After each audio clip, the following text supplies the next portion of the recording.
இயேசு பரமேறுகிறார். அப்பொழுது கூடி வந்திருந்தவர்கள் அவரை நோக்கி, ஆண்டவரே, இக்காலத்திலா ராஜ்யத்தை இஸ்ரவேலுக்கு திரும்ப கொடுப்பீர் என்று கேட்டார்கள். அதற்கு அவர், பிதாவானவர் தம்முடைய ஆதீனத்திலே வைத்திருக்கிற காலங்களையும் வேளைகளையும் அறிகிறது உங்களுக்கு அடுத்ததல்ல. பரிசுத்த ஆவி உங்களிடத்தில் வரும்போது நீங்கள் பலனடைந்து எருசலேமிலும் யூதேயா முழுவதிலும் சமாரியாவிலும் பூமியின் கடைசி பரியந்தமும் எனக்கு சாட்சிகளாயிருப்பீர்கள் என்றார். இவைகளை அவர் சொன்ன பின்பு அவர்கள் பார்த்து கொண்டிருக்கையில் உயர எடுத்துக் கொள்ளப்பட்டார். அவர்கள் கண்களுக்கு மறைவாக ஒரு மேகம் அவரை எடுத்துக்கொண்டது. அவர் போகிற போது அவர்கள் வானத்தை அண்ணாந்து பார்த்து கொண்டிருக்கையில், இதோ வெண்மையான வஸ்திரம் தரித்தவர்கள் 2 பேர் அவர்கள் அருகே நின்று, கலிலேயராகிய மனுஷரே, நீங்கள் ஏன் வானத்தை அண்ணாந்து பார்த்து நிற்கிறீர்கள்? உங்களிடத்தினின்று வானத்துக்கு எடுத்துக் கொள்ளப்பட்ட இந்த இயேசுவானவர் எப்படி உங்கள் கண்களுக்கு முன்பாக வானத்துக்கு எழுந்தருளி போனாரோ அப்படியே மறுபடியும் வருவார் என்றார்கள். ராஜ்யத்தை திரும்ப கொடுப்பீர். அப்பொழுது கூடி வந்திருந்தவர்கள் அவரை நோக்கி, ஆண்டவரே, இக்காலத்திலா ராஜ்யத்தை இஸ்ரவேலுக்கு திரும்ப கொடுப்பீர் என்று கேட்டார்கள். இயேசு கிறிஸ்து வானத்திற்கு பரமேறி போகப் போகிறார். அவருடைய வார்த்தையின் பிரகாரமாக அவர் சொன்ன இடத்தில் அவருடைய சீஷர்கள் கூடி வந்திருக்கிறார்கள். உயிர்த்தெழுந்த இயேசு கிறிஸ்து பரமேறி போவதற்கு முன்பாக தம்முடைய சீஷர்களுக்கு தரிசனம் கொடுக்கிறார். சீஷர்கள் அவரிடம், ஆண்டவரே, இக்காலத்திலா ராஜ்யத்தை இஸ்ரவேலுக்கு திரும்ப கொடுப்பீர் என்று கேட்கிறார்கள். சீஷர்களின் இந்த கேள்விக்கு வேத பண்டிதர்கள் 2 விதமாக வியாக்கியானம் கூறுகிறார்கள். அவையாவன: யூதர்கள் இயேசு கிறிஸ்துவை விரோதித்தார்கள், அவரை துன்புறுத்தினார்கள். இயேசு கிறிஸ்து அப்படிப்பட்ட யூதர்களிடத்தில் ராஜ்யத்தை நிச்சயமாக தரமாட்டார் என்று பொருள்படும் விதமாக சீஷர்கள் அவரிடத்தில் சொல்லுகிறார்கள். இக்காலத்தில் தானே இயேசு கிறிஸ்து யூதருடைய ராஜ்யத்தை அவர்களுக்கு திரும்ப கொடுப்பார். அதனால் அவர்கள் இப்போது இயேசு கிறிஸ்துவுக்கு கீழ்ப்படிவார்கள் என்று பொருள்படுமாறும் சீஷர்கள் அவரிடத்தில் சொல்லுகிறார்கள். இயேசு கிறிஸ்து தம்முடைய ராஜ்யத்தை ஸ்தாபிப்பதற்காகவே இந்த பூமிக்கு வந்தார். இயேசு கிறிஸ்துவின் ராஜ்யம் பரலோகத்திற்குரியது, அது பூமிக்குரிய ராஜ்யம் அல்ல. இஸ்ரவேலுக்கு பூமிக்குரிய ராஜ்யத்தை கொடுப்பது இயேசு கிறிஸ்துவின் சித்தமும் அல்ல. ஆனால் சீஷர்களோ பூமிக்குரிய ராஜ்யத்தை இஸ்ரவேலுக்கு திரும்ப கொடுக்கப் போவதாக நினைக்கிறார்கள். அவர் அதை எப்போது கொடுக்கப் போகிறார் என்று தெரிந்து கொள்ள ஆவலாய் இருக்கிறார்கள். விசுவாசிகளாகிய நாம் ஒவ்வொருவரும் நம்முடைய சிலுவையை சுமந்து கொண்டு இயேசு கிறிஸ்துவின் அடிச்சுவடுகளை பின்பற்றி செல்ல வேண்டும். கர்த்தருடைய பிள்ளைகள் எல்லோருக்குமே இந்த உலகத்தில் பாடுகளும் உபத்திரவங்களும் நியமிக்கப்பட்டிருக்கிறது. நாம் பரலோகத்தில் பிரவேசிப்பதற்காக காத்து கொண்டிருக்கிறோம். நமக்கு சந்தோஷமும் சமாதானமும் ஆறுதலும் இளைப்பாறுதலும் பரலோகத்தில்தான் நியமிக்கப்பட்டிருக்கிறது. இந்த பூமியிலோ நமக்கு பாடுகளும் உபத்திரவங்களும் நியமிக்கப்பட்டிருக்கிறது. கர்த்தருடைய பிள்ளைகளில் சிலர் சபையின் சந்தோஷம் என்பது ஆடம்பரம் என்றும் ஆரவாரமான வல்லமை என்றும் நினைத்துக் கொண்டிருக்கிறார்கள். ஆடம்பரத்திலும் அலங்காரத்திலும் ஆரவாரத்திலும் தேவனுடைய ராஜ்யம் கட்டப்படவில்லை. இவற்றை ஆதாரமாக வைத்து சபை சந்தோஷமாக இருக்க முடியாது. இயேசு கிறிஸ்து தம்முடைய சீஷர்களிடம் பரலோக ராஜ்யத்தை பற்றி பல சமயங்களில் உபதேசம் பண்ணியிருக்கிறார். இந்த உபதேசத்தை அவர்கள் பலமுறை கேட்டிருந்தும் இன்னும் அதை தெளிவாக அறியாதவர்களாகவே இருக்கிறார்கள். இயேசு கிறிஸ்து பரலோக ராஜ்யத்தை பற்றி சொல்லும்போது அவர்கள் அந்த ராஜ்யம் பூமிக்கு உரியது என்று தவறாக நினைக்கிறார்கள். கர்த்தருடைய பிள்ளைகளாகிய நாம் தேவனுடைய உபதேசத்தில் தெளிவுள்ளவர்களாக இருக்க வேண்டும். பரிசுத்த ஆவியானவர் சகல சத்தியத்திற்குள்ளும் நம்மை வழிநடத்த வேண்டும் என்று ஜெபம் பண்ண வேண்டும். வேத வசனத்தில் நமக்கு தெளிவு இல்லை என்றால் நாமும் சீஷர்களைப் போலவே பரலோக ராஜ்யத்தை பூமிக்குரிய ராஜ்யம் என்று தவறாக நினைப்பதற்கு வாய்ப்புள்ளது. இயேசு கிறிஸ்து யூதருடைய குடும்பத்தில் பிறந்தவர். சீஷர்கள் எல்லோருமே யூதர்களுடைய குடும்பத்தை சேர்ந்தவர்கள். இவர்கள் இயேசு கிறிஸ்துவின் சீஷராக இருந்தாலும் தங்கள் சொந்த இனத்தார் மீது பற்றுதலாக இருக்கிறார்கள். மற்ற ஜனங்களை விட தங்களுடைய யூத ஜனத்தார் ஆசீர்வதிக்கப்பட வேண்டும் என்று விரும்புகிறார்கள். இயேசு கிறிஸ்துவுக்கு தேவனுடைய ராஜ்யம் முக்கியமாக இருக்கிறது. ஆனால் அவருடைய சீஷர்களுக்கோ பூமிக்குரிய இஸ்ரவேல் ராஜ்யமே முக்கியமானதாக இருக்கிறது. தேவனுடைய ராஜ்யம் எப்போது ஸ்தாபிக்கப்படும் என்னும் அக்கறை சீஷர்களிடத்தில் இல்லை. அதற்கு பதிலாக இயேசு கிறிஸ்து யூத ராஜ்யத்தை இஸ்ரவேலுக்கு எப்பொழுது திரும்ப கொடுப்பார் என்னும் அக்கறையே அவர்களிடத்தில் அதிகமாய் உள்ளது. சீஷர்கள் இயேசு கிறிஸ்துவின் உபதேசத்தை தங்களுடைய சுய விருப்பத்தின் பிரகாரம் வியாக்கியானம் பண்ணுகிறார்கள். தேவனுடைய சித்தத்திற்கும் அவருடைய திட்டத்திற்கும் முக்கியத்துவம் கொடுப்பதற்கு பதிலாக தங்களுடைய விருப்பத்தின் பிரகாரம் தேவன் கிரியை செய்ய வேண்டும் என்று விரும்புகிறார்கள். வேத வாக்கியத்தை தவறாக புரிந்து கொள்கிறார்கள். சீஷர்கள் செய்த அதே தவறை நாமும் செய்துவிடக்கூடாது. வேத வாக்கியத்தை கர்த்தருடைய சித்தத்தின் பிரகாரமாகவும் அவருடைய திட்டத்தின் பிரகாரமாகவும் வியாக்கியானம் பண்ண வேண்டும். இயேசு கிறிஸ்துவின் சீஷர்கள் தேவனுடைய ராஜ்யத்தை தவறாக புரிந்து கொள்வதோடு தங்களுடைய விருப்பம் எப்பொழுது நிறைவேறும் என்பதையும் தெரிந்து கொள்ள ஆசைப்படுகிறார்கள். இக்காலத்திலா ராஜ்யத்தை கொடுப்பீர் என்று இயேசு கிறிஸ்துவனிடத்தில் கேட்கிறார்கள். இதுபோன்ற கேள்விகளை தமிழத்தில் கேட்கலாம் என்று இயேசு கிறிஸ்து ஒருபோதும் தம்முடைய சீஷரிடத்தில் சொன்னதில்லை. ஆனால் சீஷர்களோ பொறுமை இழந்தவர்களாக இருக்கிறார்கள்.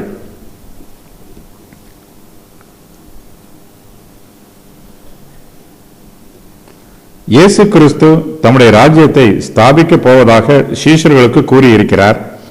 அந்த ராஜ்யத்தில் அவர்களுக்கு முக்கியமான பங்கு கொடுக்கப்படும் என்றும் வாக்கு பண்ணி இருக்கிறார். சீஷர்கள் அந்த முக்கிய பொறுப்பை வகிக்க ஆசைப்படுகிறார்கள். அது சீக்கிரமாக நடக்க வேண்டும் என்று விரும்புகிறார்கள். நீங்கள் என் ராஜ்யத்திலே என் பந்தியில் போஜனம் பண்ணி இஸ்ரவேலின் 12 கோத்திரங்களையும் நியாயம் தீர்க்கிறவர்களாய் சிங்காசனங்களின் மேல் உட்காருவீர்கள் என்று இயேசு கிறிஸ்து தம்முடைய சீஷருக்கு வாக்கு பண்ணி இருக்கிறார். அந்த சிங்காசனத்தில் இப்போதே உட்கார வேண்டும் என்று சீஷர்கள் அவசரப்படுகிறார்கள். பிதாவானவரின் ஆதீனம். அதற்கு அவர், பிதாவானவர் தம்முடைய ஆதீனத்திலே வைத்திருக்கிற காலங்களையும் வேளைகளையும் அறிகிறது உங்களுக்கு அடுத்ததல்ல. இயேசு கிறிஸ்து தம்முடைய சீஷர்களின் கேள்விக்கு உடனடியாக மறுத்து பதில் கூறுகிறார். பிதாவானவர் தம்முடைய ஆதீனத்திலே வைத்திருக்கிற காலங்களையும் வேளைகளையும் அறிகிறது உங்களுக்கு அடுத்ததல்ல என்பது இயேசு கிறிஸ்து அவர்களுக்கு கூறும் பதிலாகும். சீஷர்கள் இன்னும் பரிசுத்த ஆவியானவரின் அபிஷேகத்தை பெற்றுக்கொள்ளவில்லை. ஆகையினால் தேவனுடைய ராஜ்யத்தை பற்றி அவர்களுடைய உள்ளத்தில் தவறான சிந்தனை எழும்பி இருக்கிறது. பரிசுத்த ஆவியானவர் அவர்களுக்குள் வரும்போது அவர் அவர்களை சகல சத்தியத்திற்குள்ளும் வழிநடத்துவார். இப்போதோ அவர்களை சத்தியத்திற்குள் வழிநடத்த யாரும் இல்லை. ஆகையினால் வேத வசனத்தை குறித்து அவர்களுடைய உள்ளத்தில் குழப்பம் உண்டாயிற்று. பரலோக ராஜ்யத்தையும் பூமிக்குரிய ராஜ்யத்தையும் ஒன்றாக நினைத்து குழப்பத்தில் இருக்கிறார்கள்.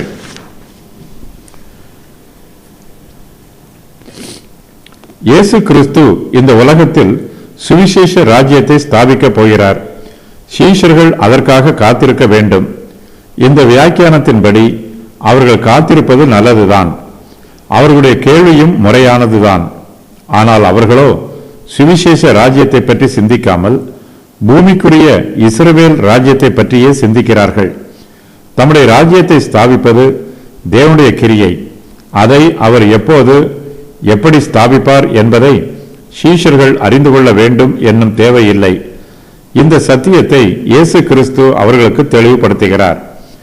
வேதத்தின் ரகசியங்கள் எல்லாமே சீஷர்களுக்கு வெளிப்படுத்தப்படவில்லை. ஒரு சில சத்தியங்கள் நமக்கு இன்னும் அறியாத ரகசியமாகவே இருக்கிறது. தேவனுடைய ராஜ்யம் எப்போது எப்படி ஸ்தாபிக்கப்படும் என்பதும் அப்படிப்பட்ட ரகசியங்களில் ஒன்றாகும். ஆகையினால் இயேசு கிறிஸ்து அவர்களிடம் இந்த ரகசியத்தை அறிகிறது உங்களுக்கு அடுத்ததல்ல என்று கூறிவிடுகிறார். இயேசு கிறிஸ்து தம்முடைய சீஷர்களை விட்டு பரமேறி போகப் போகிறார். ஆனாலும் அவர் தம்முடைய சீஷர்களை கண்டித்து உணர்த்த தவறவில்லை. சபைக்கு கொடுக்க வேண்டிய எச்சரிப்பின் செய்தியை இயேசு கிறிஸ்து தாம் பரமேறி போகும் வேளையிலும் தம்முடைய சீஷருக்கு தவறாமல் கொடுக்கிறார். ஏதேன் தோட்டத்தில் ஆதாமும் ஏவாளும் நன்மை தீமை அறியத்தக்க விருட்சத்தின் கனியை புசித்து பாவம் செய்தார்கள். தாங்கள் தேவனைப் போல் ஆவோம் என்று தவறாக நம்பினார்கள். தேவனே அவர்களை சிருஷ்டித்த போதிலும் தம்முடைய ஆதீனத்தில் உள்ள சில காரியங்களை அவர்களுக்கு வெளிப்படுத்தாமல் மறைத்தே வைத்திருந்தார். ஆனால் ஆதாமும் ஏவாளுமோ தங்களுக்கு தடை பண்ணப்பட்டிருந்த காரியத்தை அறிந்து கொள்ள வேண்டும் என்று ஆசைப்பட்டார்கள். அவர்களுடைய தவறான ஆசையின் விளைவினால் இந்த உலகத்தில் பாவம் பிரவேசித்தது.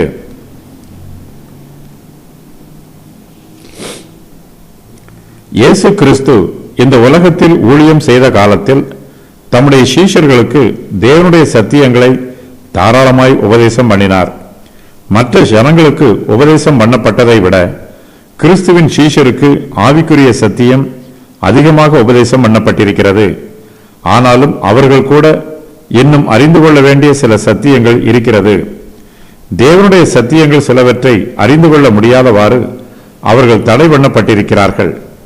கர்த்தருடைய பிள்ளைகளாகிய நாம் நம்முடைய வேத அறிவில் பெருமை பாராட்டக்கூடாது. நாம் அறிந்திருப்பது கொஞ்சம், நாம் அறிய வேண்டியது அநேகம். தேவனுடைய ரகசியங்களில் ஏராளமானவற்றை நாம் இன்னும் அறியாதவர்களாகவே இருக்கிறோம். ஆகையினால் நம்முடைய உள்ளத்தில் பெருமையை அகற்றி இயேசு கிறிஸ்துவின் பாதபடியில் அமர்ந்திருந்து சத்தியத்தை கற்றுக்கொள்ள வேண்டும். பரிசுத்த ஆவியானவர் நம்முடைய உள்ளத்தில் சகல சத்தியத்தையும் குறித்து உபதேசம் பண்ண வேண்டும் என்று விண்ணப்பம் பண்ண வேண்டும். இயேசு கிறிஸ்து தம்முடைய சீஷர்களை ஊழியம் செய்யுமாறு அனுப்புகிறார். கிறிஸ்துவின் ஊழியத்தை செய்வதற்கு தேவையான எல்லா உபதேசங்களையும் அவர் அவர்களுக்கு போதகம் பண்ணி இருக்கிறார்.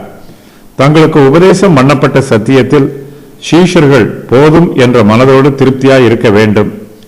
இயேசு கிறிஸ்து வெளிப்படுத்தி இருக்கும் சத்தியங்களே சீஷர்களுக்கு போதுமானது. தங்களுக்கு கொடுக்கப்பட்டிருக்கும் சத்தியத்தை சீஷர்கள் உண்மையாகவும் உத்தமமாகவும் பிரசங்கம் பண்ணினாலே போதுமானது. இயேசு கிறிஸ்து தாமே தம்முடைய சீஷர்களுக்கு தேவனுடைய ராஜ்யத்தின் காரியங்களை வெளிப்படுத்தி இருக்கிறார். அவர்களுக்கு பரிசுத்த ஆவியானவரை வாக்கு பண்ணி இருக்கிறார். ஆவியானவர் அவர்களுக்கு வரப்போகிற காரியங்களை காண்பிப்பார். தங்களுக்கு நியமிக்கப்பட்டிருக்கும் காலங்களுக்கும் வேளைகளுக்கும் முன்பாக இனிமேல் நடைபெறப்போகிற காரியங்களையும் அவை எப்பொழுது நடைபெறும் என்னும் வேளையையும் அறிந்து கொள்ள சீஷர்கள் ஆசைப்படக்கூடாது. ஒவ்வொரு வருஷமும் சீதோஷ்ண நிலை மாறி மாறி வந்து கொண்டே இருக்கும். பொதுவாக ஒவ்வொரு வருஷத்திலும் கோடை காலமும் குளிர்காலமும் மழைக்காலமும் இருக்கும். ஆனால் அந்த மழைக்காலம் எந்த தேதியில் சரியாக ஆரம்பிக்கும் என்று நம்மால் நிதானித்து அறிய முடியாது. மழைக்காலம் வரும், கோடை காலம் வரும்.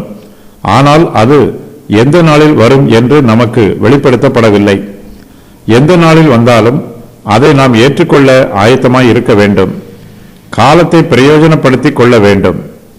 அந்த காலம் எப்பொழுது ஆரம்பமாகும் என்று அதன் வேலைகளை பற்றி விவாதம் பண்ணாமல் நியமிக்கப்பட்டிருக்கிற காலம் எப்பொழுது வந்தாலும் அதை ஏற்றுக்கொள்ள நாம் ஆயத்தமாக இருக்க வேண்டும்.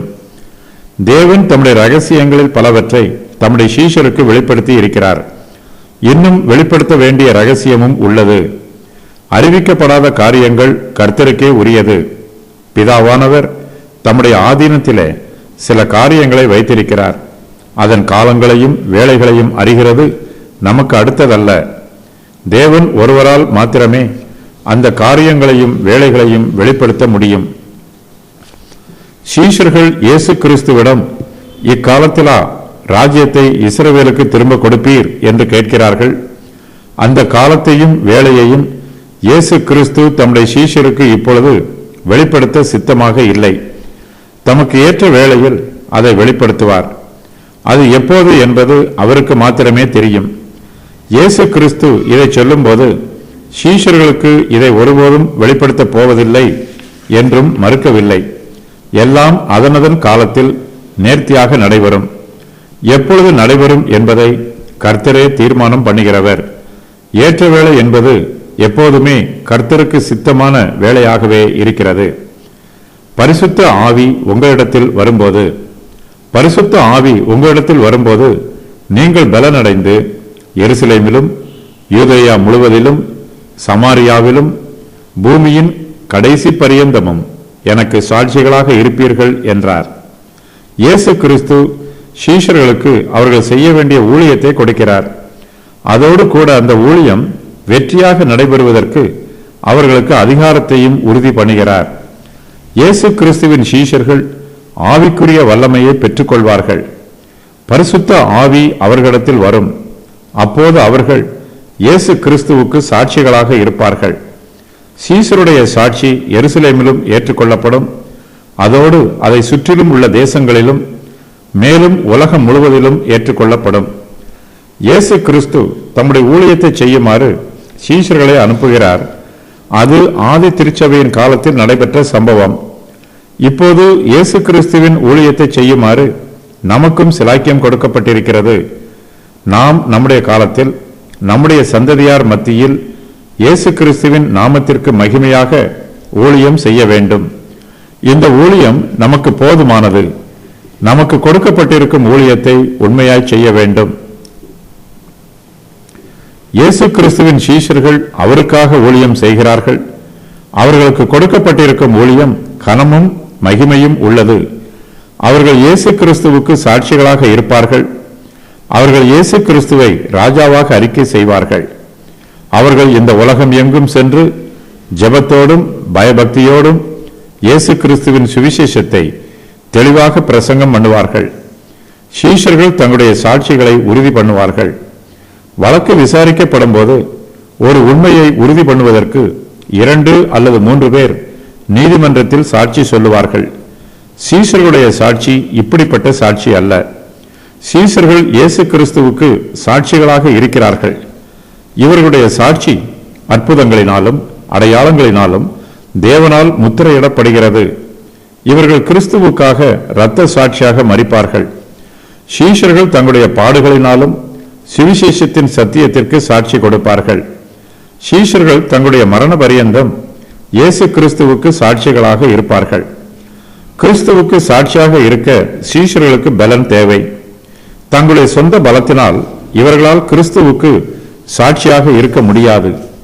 தங்களுடைய சொந்த ஞானத்தினால் சுவிசேஷத்தின் சத்தியத்தை இவர்களால் அறிவிக்க முடியாது. எதிர்ப்புகள் மத்தியில் ஊழியம் செய்ய சீஷர்களிடம் தைரியம் இல்லை. இவர்களுக்கு தெய்வீக வல்லமை தேவைப்படுகிறது.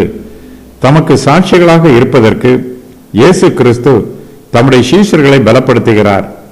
பரிசுத்த ஆவி அவர்களிடத்தில் வரும்போது அவர்கள் பலன் அடைவார்கள். சுவிசேஷத்தை பிரசங்கம் பண்ணும் பலன் அவர்களுக்கு கொடுக்கப்படும். இவர்களுடைய வார்த்தைகள் அற்புதங்களினாலும் அவர்கள் அனுபவிக்கிற பாடுகளினாலும் உறுதி பண்ணப்படும்.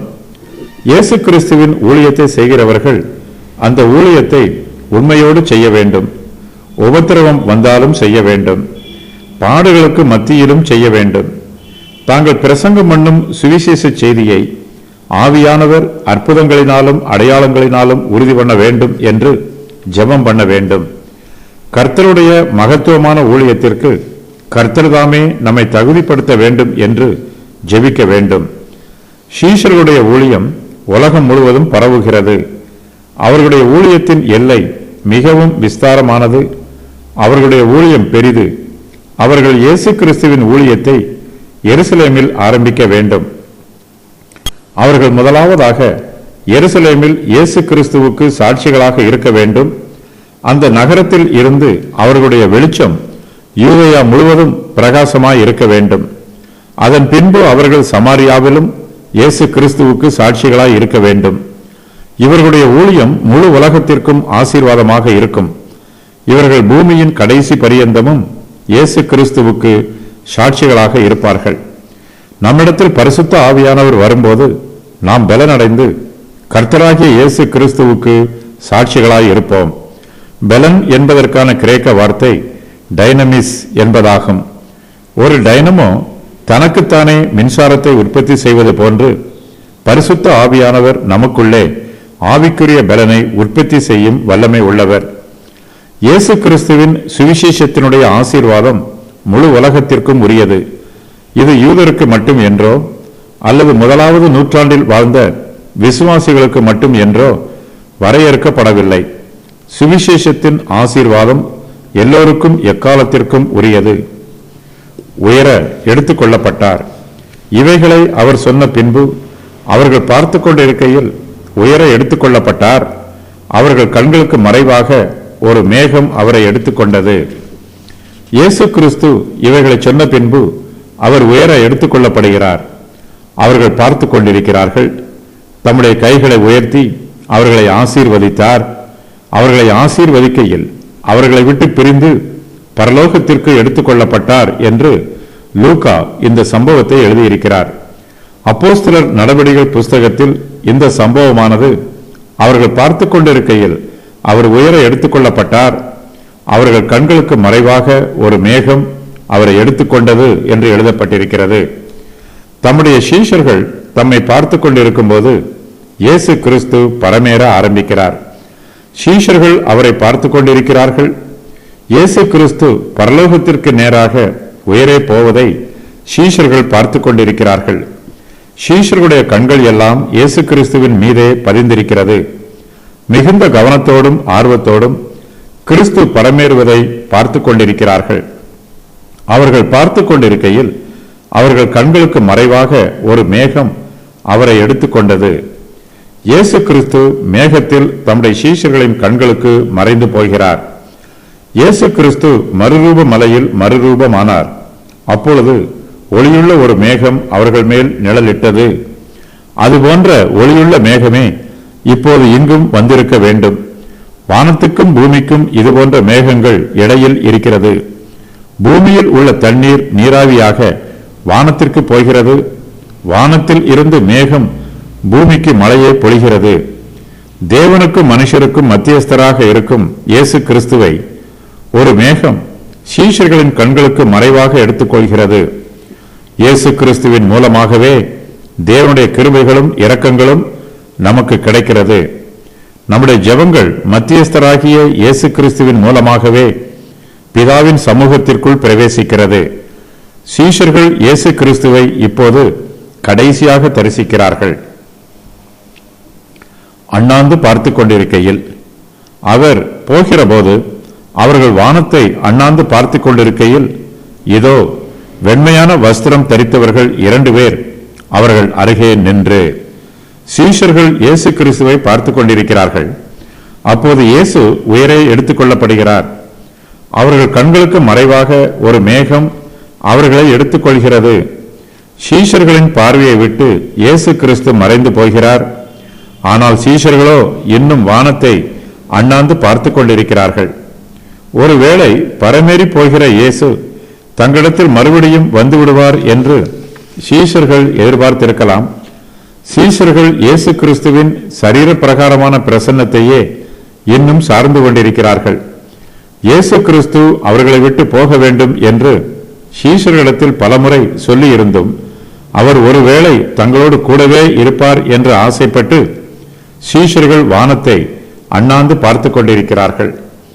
இயேசு கிறிஸ்து உயரே எடுத்துக்கொள்ளப்படும் போது அவர்கள் கண்களுக்கு மறைவாக ஒரு மேகம் அவரை எடுத்துக்கொள்கிறது. இயேசு கிறிஸ்து வானத்தில் பரமேறி போவதனால் அந்த வானத்தில் பிரத்யட்சமான மாற்றம் ஏதாவது காணப்படுமா என்று இவர்கள் வானத்தை ஆசையோடு அண்ணாந்து பார்த்து கொண்டிருக்கலாம். இயேசு கிறிஸ்து தம்முடைய சீஷர்களிடம் ஏற்கனவே வானம் திறந்திருக்கிறதையும் தேவதூதர்கள் மனுஷகுமாரனிடத்திலிருந்து ஏறுகிறதையும் இறங்குகிறதையும் நீங்கள் இது முதல் காண்பீர்கள் என்று சொல்லி இருக்கிறார். இயேசு கிறிஸ்து சொன்னது இப்போது நிறைவேறும் என்று சீஷர்கள் வானத்தை அண்ணாந்து பார்க்கிறார்கள். வானம் திறந்திருக்கிறதா என்றும் தேவதூதர்கள் ஏறுகிறார்களா இறங்குகிறார்களா என்றும் சீஷர்கள் வானத்தை அண்ணாந்து பார்த்து கொண்டிருக்கிறார்கள்.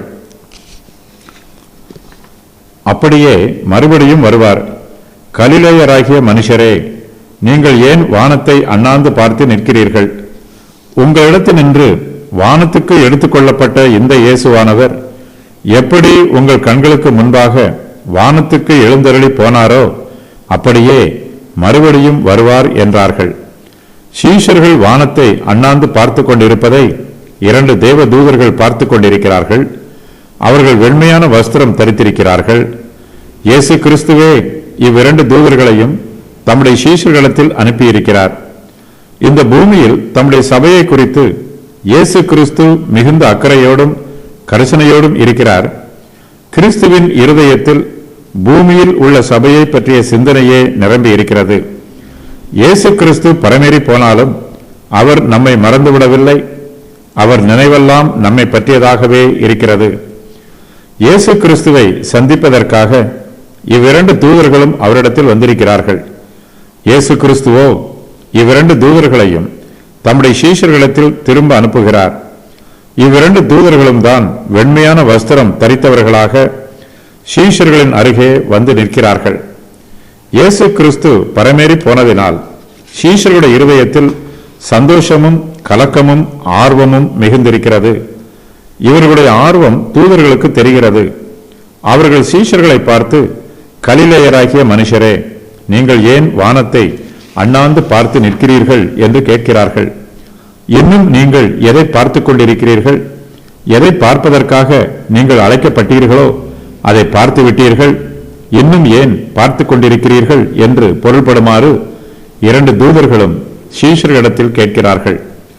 கிறிஸ்துவின் சீஷர்கள் வானத்தை அண்ணாந்து பார்த்து நின்று கொண்டிருக்க வேண்டிய அவசியம் எதுவும் இல்லை. ஏனெனில் இயேசு கிறிஸ்து தம்முடைய சீஷருக்கு ஊழியத்தை கொடுத்திருக்கிறார். கிறிஸ்துவின் கட்டளைக்கு கீழ்ப்படிந்து அவர்கள் எருசலேமிலும் யூதாவிலும் சமாரியாவிலும் பூமியின் கடைசி பரியந்தமும் கிறிஸ்துவுக்கு சாட்சிகளாய் இருக்க வேண்டும். இதுதான் இயேசு கிறிஸ்து அவர்களுக்கு கொடுத்திருக்கும் ஊழியம். வானத்தை அண்ணாந்து பார்த்து கொண்டிருக்கும் ஊழியத்தை இயேசு கிறிஸ்து அவர்களுக்கு கொடுக்கவில்லை. அவர்கள் செய்ய வேண்டிய ஊழியத்தை விட்டுவிட்டு வேறு எதையோ செய்து கொண்டிருக்கிறார்கள். ஆகையினால் இயேசு கிறிஸ்து தம்முடைய தூதர்களில் 2 பேரை அவர்களிடத்தில் அனுப்பி, நீங்கள் ஏன் வானத்தை அண்ணாந்து பார்த்து நிற்கிறீர்கள் என்று கேட்குமாறு அனுப்புகிறார். இயேசு கிறிஸ்து மறுபடியும் வருவார்.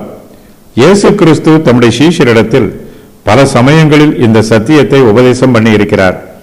இந்த சத்தியத்தை உறுதி பண்ணுவதற்காகவும் சீஷர்களின் விசுவாசத்தை வர்த்திக்க பண்ணுவதற்காகவும் இயேசு கிறிஸ்து தம்முடைய தூதரை அவர்களிடத்தில் அனுப்புகிறார். அவர்கள் கிறிஸ்துவின் சீஷரிடம், உங்களிடத்தில் நின்று வானத்துக்கு எடுத்துக்கொள்ளப்பட்ட இந்த இயேசுவானவர் எப்படி உங்கள் கண்களுக்கு முன்பாக வானத்துக்கு எழுந்தருளி போனாரோ அப்படியே மறுபடியும் வருவார் என்று சொல்லுகிறார்கள். இயேசு கிறிஸ்து இந்த பூமிக்கு வந்தபோது மனுஷ ரூபம் எடுத்து தாழ்மை உள்ளவராக வந்தார். அவரை அநீதியாக நியாயம் விசாரித்து சிலுவையில் அறைந்தார்கள். அதே இயேசு கிறிஸ்து இனிமேல் நியாயம் விசாரிக்கிறவராக தம்முடைய மகிமையில் வரப்போகிறார். அவர் எப்படி வானத்திற்கு எழுந்தருளி போனாரோ அப்படியே மறுபடியும் வருவார். ஒரு மேகம் அவரை மறைவாக எடுத்துக்கொண்டது. அது வரையிலும் தான் சீஷர்களால் இயேசு கிறிஸ்துவை பார்க்க முடிந்தது. இயேசு கிறிஸ்துவை பின்தொடர்ந்த சீஷர்களால் இப்போது வானத்திற்கு அவரை தொடர்ந்து போக முடியவில்லை. ஆகையினால் சீஷர்கள் வானத்தை அண்ணாந்து பார்த்து கொண்டிருக்கிறார்கள். இயேசு கிறிஸ்து மேகங்கள் நடுவே எப்படி வானத்திற்கு எழுந்தருளி போனாரோ அப்படியே அவர் மேகங்கள் நடுவே வானத்தில் இருந்து மறுபடியும் இந்த பூமிக்கு வருவார். கர்த்தருடைய பிள்ளைகளாகிய நாம் இயேசு கிறிஸ்துவின் 2ஆம் வருகையை மறந்து விடாமல் தியானம் பண்ண வேண்டும். நம்முடைய விசுவாசத்தை கிறிஸ்துவின் 2ஆம் வருகை கட்டி எழுப்ப வேண்டும். நமக்கு இந்த உலகத்தில் பாடுகளும் வேதனைகளும் உண்டு. இவற்றிற்கு மத்தியில் இயேசு கிறிஸ்துவின் 2ஆம் வருகையை பற்றிய சிந்தனை நமக்கு ஆறுதலாக இருக்கும், நம்மை உற்சாகப்படுத்தும். இயேசு கிறிஸ்துவை ஒரு மேகம் எடுத்துக்கொண்டது. சீஷர்கள் அந்த மேகத்தையே அண்ணாந்து பார்த்து கொண்டிருந்தார்கள். வெண்மையான வஸ்திரம் தரித்தவர்கள் 2 பேர் அவர்கள் அருகே நின்றார்கள். இவ்விரண்டு தூதர்களும் வானத்தில் இருந்து இறங்கி வந்ததாக எழுதப்படவில்லை. தூதர்களுக்கு தோன்றவும் மறையவும் வல்லமை உண்டு. தேவனும் தேவ தூதர்களும் எப்போதும் வெண் வஸ்திரம் தரித்தவர்களாகவே வர்ணிக்கப்படுகிறார்கள். ரட்சிக்கப்பட்டவரும் வெண் வஸ்திரம் தரித்திருப்பார்கள். இயேசுவானவர் எப்படி பரமேறினாரோ அப்படியே பரத்தில் இருந்து திரும்பி வருவார். இயேசு கிறிஸ்து தமது சரீரத்தில் மனுஷர் காணக்கூடிய விதமாக மேகங்கள் நடுவில் எந்த இடத்தில் பரமேறினாரோ அந்த இடத்திற்கு வருவார். அவர் மறுபடியும் வருவதை மனுஷர் தங்களுடைய கண்களால் காண்பார்கள்.